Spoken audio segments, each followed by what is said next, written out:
अस्सलामु अलैकुम वरहमतुल्लाहि वबरकातुहू।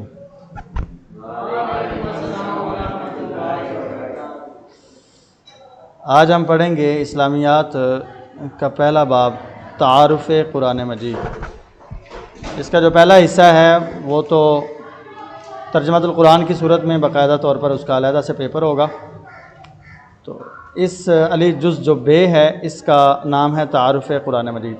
सबक का नाम है, सबक नंबर 1 है ये, कुरान मजीद की तदवीन और उसकी हिफाजत। यानी कुरान मजीद शुरू में मुख्तलिफ़ जगहों पर लिखा हुआ था, हड्डियों पर और खजूर की शाखों के ऊपर, इसी तरह चमड़े के ऊपर लिखा हुआ था, पत्थरों पर लिखा हुआ था। तो ये बाकायदा तौर पर 2 गत्तों के दरमियान में नहीं था, तो इसको 2 गत्तों के दरमियान में लाया गया हज़रत अबू बकर सिद्दीक़ रज़ी अल्लाह तआला अन्हु के ज़माने में। तो इस सबक के अंदर हम रीडिंग करेंगे और मुख्तसर सवालात के जवाबात देंगे और दुरुस्त जवाब का इंतखाब करेंगे। तो चलें पढ़ते हैं इसकी रीडिंग। बिस्मिल्लाहिर्रहमानिर्रहीम। लफ्ज़ कुरान क़िराअतुन से है जिसके माना पढ़ने के हैं। चूँकि कुरान मजीद ऐसी वाहिद किताब है जो दुनिया में सबसे ज़्यादा पढ़ी जाती है, इसलिए इसे कुरान कहा जाता है। कुरान मजीद अल्लाह ताला की आखिरी किताब है जो इसने अपने आखिरी नबी हज़रत मोहम्मद रसूलुल्लाह ख़ातमुन नबीय्यीन सल्लल्लाहु अलैहि वसल्लम पर नाज़िल फरमाई। यह अल्लाह ताला का कलाम है जो अल्लाह ताला के मुक़र्रब फ़रिश्ते हज़रत जिब्राईल अलैहिस्सलाम के ज़रिए से नाज़िल हुआ।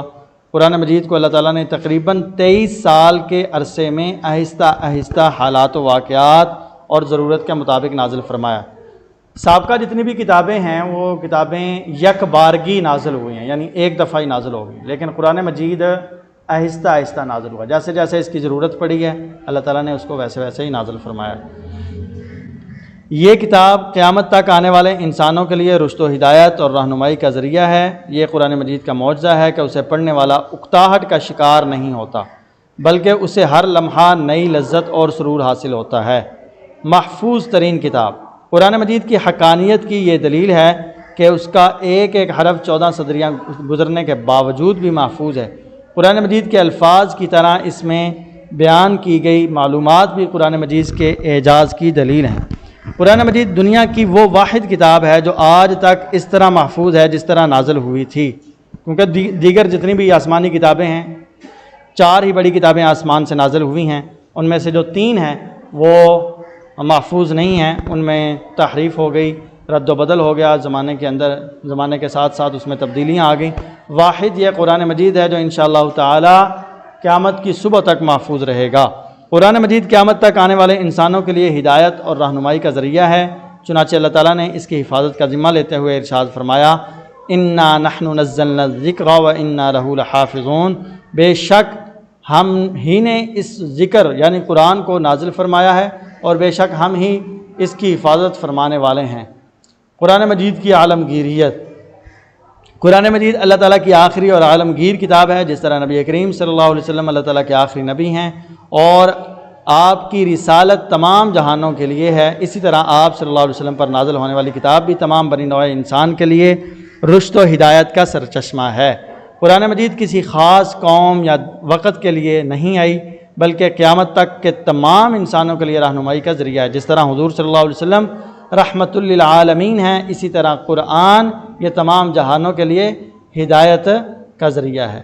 अहद रिसालत में जमा व तदवीन, अहद का मतलब ज़माना होता है और रिसालत ये रसूलुल्लाह सल्लल्लाहु अलैहि वसल्लम की नबूवत और रिसालत मुराद है इससे, यानी रसूल के ज़माने के अंदर कुरान मजीद को जमा करने का तरीक़ाकार क्या था। तो देखते हैं कि नबी करीम सल्लल्लाहु अलैहि वसल्लम की हयात तय्यबा ही में अक्सर सहाबा इकराम को कुरान मजीद ज़ुबानी याद था। नबी करीम सल्लल्लाहु अलैहि वसल्लम कुरान मजीद के नज़ूल के फ़ौरन बाद कुरानी आयात को लिखवाने का ख़ुसूसी एहतमाम फरमाते थे। नबी करीम सल्लल्लाहु अलैहि वसल्लम की हयात तय्यबा ही में मुकम्मल कुरान मजीद लिखा जा चुका था। अहद रिसालत ही में कुरान मजीद अमूमन पत्थर की इन सिलों, चमड़े, खजूर की छाल और ऊँट के शाने की ऐसी हड्डियों पर लिखा जाता था, यानी हड्डियों को पाक किया जाता था। ऐसा नहीं है कि ऊँट को ज़िबा करके उसके ऊपर लिख दिया जाता था, हड्डियों को पाक करके खुशक करके फिर उन पर लिखा जाता, जो ख़ास इसी मकसद के लिए तैयार की जाती थी। यूँ कुरान मजीद अहद नबवी ही में मुकम्मल हिफ़्ज़ होने के साथ साथ मुख्तलिफ़ जगहों पर लिखा हुआ मौजूद था। अहद सहाबा में यानी सहाबा इकराम के ज़माने में जमा तदवीन कुरान मजीद। नबी करीम सल्लल्लाहु अलैहि वसल्लम की ज़िंदगी में अगरचे कुरान मजीद मुकम्मल किताबी शक्ल में मौजूद था, ताहम हुकूमती सरपरस्ती में कुरान मजीद की नशर व इशाअत का आगाज़ नहीं हुआ था, यानी उसको बाकायदा तौर पर नशर नहीं किया गया था। कुरान मजीद को सरकारी सरपरस्ती में जमा करने की ज़रूरत हज़रत अबू बकर सिद्दीक़ के दौर खिलाफत में उस वक़्त महसूस हुई जब जंग यमामा में कुरान मजीद के सैकड़ों हुफ़ाज़ इकराम शहीद हो गए। अल्लाह ताला की मदद से मुसलमानों को इस जंग में फ़तह नसीब हुई। ये ख़त्म नबूवत के लिए जंग लड़ी गई थी, इसमें 1200 के करीब सहाबा इकराम शहीद हो गए। तमाम इस्लामी तारीख़ के अंदर जितने हुज़ूर सल्लल्लाहु अलैहि वसल्लम ने ग़ज़वात किए हैं उनके अंदर इतने सहाबा शहीद नहीं हुए जितने सहाबा इस एक जंग के अंदर शहीद हुए, और 700 सहाबा इकराम तो हुफ़ाज़ और कारी सहाबा शहीद हो गए थे। इस वजह से ज़रूरत महसूस हुई। हज़रत उमर फ़ारूक रज़ी अल्लाह ताला अन्हु के दिल के अंदर अल्लाह ने यह बात डाली। उन्होंने हज़रत अबू बकर सिद्दीक़ को मशवरा दिया। शुरू में नहीं मान रहे थे, शरा सदर नहीं हो रहा था, दिल नहीं मान रहा था। फिर आहिस्ता आहिस्ता अल्लाह ताला ने उनके दिल के अंदर भी बात डाल दी। फिर हज़रत ज़ैद बिन साबित एक साहबी हैं, उनका वाक़या भी आएगा आगे, उनको जमा किया गया। वो अहद रिसालत में किताबत वही किया करते थे, वही लिखा करते थे। तो जो ताहम इस वक्त ये महसूस किया गया कि अगर मुस्तकबिल में इसी तरह हुफ़ाज़ कराम शहीद होते रहे तो कहीं कुरान मजीद का कोई हिस्सा ज़ाया ना हो जाए। हज़रत अबू बकर सिद्दीक़ ने हज़रत उमर फ़ारूक और दीगर जलील क़दर सहाबा इकराम के मशवरे से कुरान मजीद की जमा तदवीन का आगाज़ किया। हज़रत अबू बकर सिद्दीक़ ने सहाबा इकराम के मशवरे से मशहूर क़ारी कुरान हज़रत ज़ैद बिन साबित को इस अज़ीम काम की तकमील के लिए मुंतख़ब किया। हज़रत ज़ैद बिन साबित अहद रिसालत में वही किताबत का फ़रीज़ा अंजाम दिया करते थे। हज़रत ज़ैद बिन साबित की सरबराही में कायम कमेटी ने मुसलसल और इंतहाई मेहनत से कुरान मजीद को एक मुसहफ़ की सूरत में जमा किया। कुरान मजीद का यह नुस्खा हज़रत अबू बकर सिद्दीक़ के पास मौजूद रहा, जो आपकी वफ़ात के बाद हज़रत उमर फ़ारूक को मुंतकिल हुआ, और हज़रत उमर फ़ारूक की शहादत के बाद उम्मुल मोमिनीन हज़रत हफ्सा की तहवील में आ गया।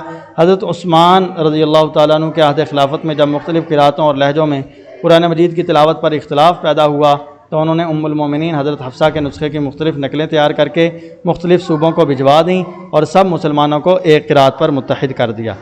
अब आते हैं दुरुस्त जवाब का इंतखाब। तो देखते हैं कि लफ्ज़ कुरान का माना क्या है। कसरत से पढ़ी जाने वाली किताब। तमाम मुसलमानों को एक क़िराअत और लहजे पर मुत्तफ़िक करने वाली शख्सियत कौन है? हज़रत उस्मान गनी। किस जंग में कुरान मजीद के हुफ़ाज़ कराम कसीर तादाद में शहीद हुए? जंग यमामा। मुसलमा कज़्ज़ाब के ख़िलाफ़ ये जंग लड़ी गई थी, तो इसके अंदर मुसलमान कसरत से शहीद हुए हुफ़ाज़ कराम। नंबर 4, हुकूमती सरपरस्ती हज़रत अबू बकर सिद्दीक़ की तरफ से कुरान मजीद की जमा तदवीन के लिए सरबराह मुक़र्रर किए गए कौन? हज़रत ज़ैद बिन साबित रज़ी अल्लाह ताला अन्हु। हज़रत अबू बकर सिद्दीक़ के दौर में जमा किया जाने वाला कुरान मजीद का नुस्खा किन के पास मौजूद था? हज़रत हफ्सा रज़ी अल्लाह ताला अन्हा। ये हज़रत उमर फ़ारूक की बेटी थी। अब आते हैं मुख्तसर सवालात के जवाबात की तरफ। तो पहला सवाल है कि कुरान मजीद का मुख्तसर तारुफ़ कलम बंद करें। इस सबक का बिल्कुल पहला पैराग्राफ है, उसको देखते हैं। मैंने निशान भी लगाया है। पहला पूरा पैराग्राफ इसका आंसर है। लफ्ज़ कुरान क़िराअतुन से है, जिसके माना पढ़ने के हैं। चूँकि कुरान मजीद ऐसी वाहिद किताब है, ये यहाँ से लेकर यहाँ तक, बल्कि उसे हर लम्हा नई लज्जत और सुरूर हासिल होता है, यहाँ तक। दूसरा सवाल है, कुरान मजीद एक आलमगीर किताब है, वजाहत करें। सवाल ये पूछा गया है। तो इसका आंसर है कुरान मजीद की आलमगीरियत। ये एक उन्वान दिया हुआ है, यहाँ से लेकर निशान भी मैंने लगाया, तमाम इंसानों के लिए रहनुमाई का ज़रिया है, यहाँ तक। तीसरा सवाल, कुरान मजीद के क़यामत तक के लिए महफूज होने की वजह बयान करें। तो इसका आंसर भी ये है। महफूज तरीन किताब वाला जो टॉपिक है, ये सारा इसका आंसर है, यहाँ तक। इन्ना नहनु नज़्ज़लना ज़िक्रा व इन्ना लहू लहाफ़िज़ून। चौथा सवाल है, कुरान मजीद का एजाज़ तहरीर करें। तो इसका आंसर तीसरे के अंदर ही है, तीसरे सवाल के अंदर ही इसका आंसर है। बस तीसरा सवाल पूरा पैराग्राफ था, तो ये यहाँ से शुरू हो रहा है। कुरान मजीद की हक़ानियत की ये दलील है यहाँ से लेकर और रहनुमाई का ज़रिया है।